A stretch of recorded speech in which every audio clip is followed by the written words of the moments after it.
Песня была написана мной в такой несвойственной мне манере использования хард-рока, металлики, и здесь еще немного добавил такой классики.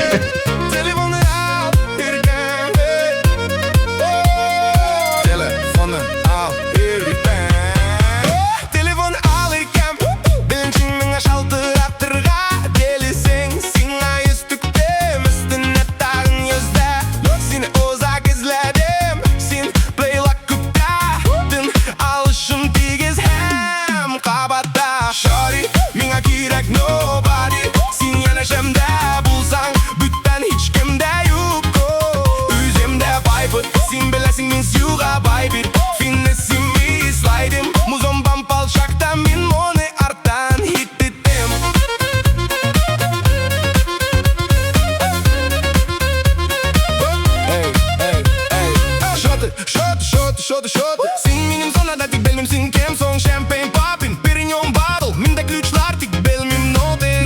Sosa ki back sober bulmayım Bir Rari ya ki bir Rover Bir top minga min singa Daytona ya ki minga şaltıra da gersin öyle Sin yalgızın min yalgız aga Nindi bu flow booming aga Sine aldım bitti şulay aga Sine jüdüm şulay ukmik aga Niçiksim onda sticker ten aga Belmem bu jit strik aga Fine shit ya ana on flick aga Go crazy jak çaga dilema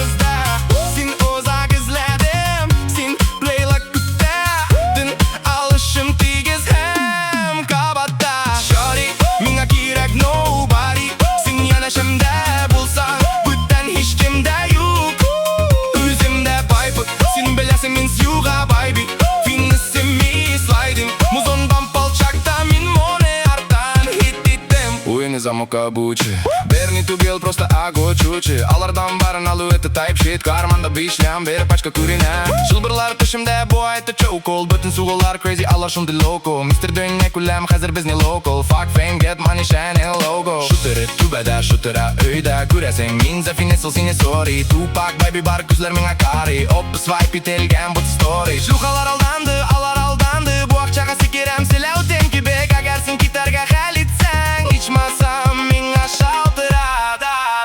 Телефоны ал Телефоны ал Telefonu al Телефоны ал Telefonu al Телефоны ал Telefonu al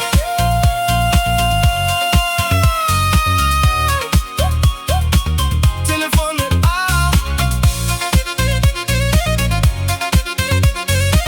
Телефоны ал Telefonu al Yerkem